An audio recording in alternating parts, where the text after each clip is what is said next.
My name is Kane Smego, and I'm the writer-performer of Temples of Lung and Air. In the States, hip-hop was born as liberation music, a soundtrack for the urban struggle birthed by DJ Kool Herc. The story in the play is about my upbringing and growing up with parents who are white who were split up, and my mother's partner who was like a second father figure to me who was black, and my grandparents who lived with my dad and my older brother who were white, and kind of growing up between two worlds and two conflicting narratives. So that these kind of questions were always on my mind, even when I was very young and didn't understand the context as much as I did as I got older. Finding a way to talk about those things in a more focused, kind of deliberate way through the arts has been part of my career. But obviously, creating something in 90 minutes that's kind of a cohesive story, that was the big challenge. This is a new world for me, so I want to be pushed. I want to develop new skills. I want to grow. And that's where kind of the acting comes in, and being able to fully embody those kind of things. And Joseph was instrumental in kind of pushing those limits. I'm interested sort of in what's underneath our experience in our culture, and where conflicts and resistance and lack of connection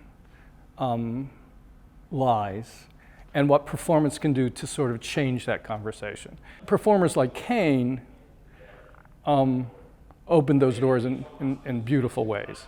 He brings such a wonderful toolbox that we get to play with, that it makes the dynamics of the piece worthy of like a one-person show where things keep on shifting and changing, and just when you think you know what he can do something else. So thinking about, all right, now I have 90 minutes to move between these different kind of mediums, to communicate in every way that I possibly can as a person, the ideas and the emotions that I want to get across. He does this poem of borders, which makes us think about all types of borders and all types of ways in this moment of, and then this new moment of anti-immigration that we're experiencing, so that it just sort of explodes the notion of that one idea. I've never felt more hip-hop than right here, right now. It's about grappling and wrestling with big questions around race, around the way that we learn the language of race, around culture, cultural appropriation, authenticity.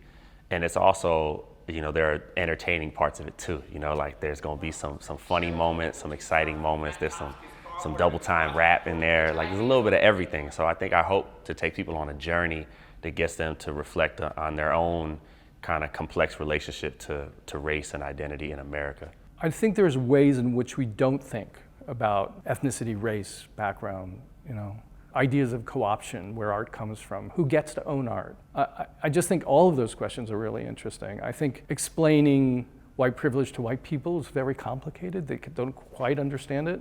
I think that gets explored in interesting ways. Proving that we ain't spinning different records, just remixing the same song, and I've been wrong. And I think, again, sort of being surprised by how you're taken into an idea that you don't think about and then start thinking about it opens up a whole bunch of opportunities for discussion, change, transformation, or just a little adjustment just a little adjustment. Just maybe I'll think twice about that idea. I'd like to try that in the transition with the slide.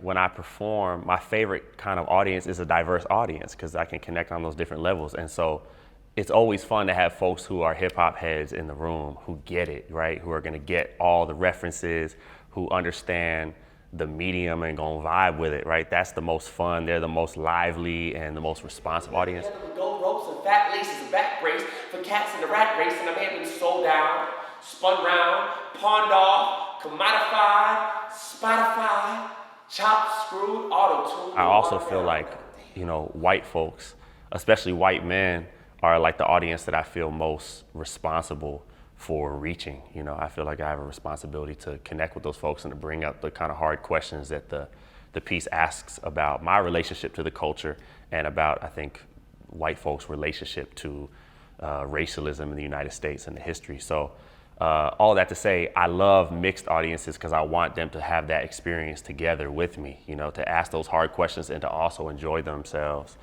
and to hopefully let it be a seed for a continued dialogue that happens outside of the show. When it's all over and the lights go off, I hope that those conversations will spark new ones. Ain't I always been right on time? Ain't I been chameleon medicine, whatever you needed me to be to heal all your brethren, to patch a gaping wound the size of a crack house or a trailer park festering of a bleeding city, trying desperately to clout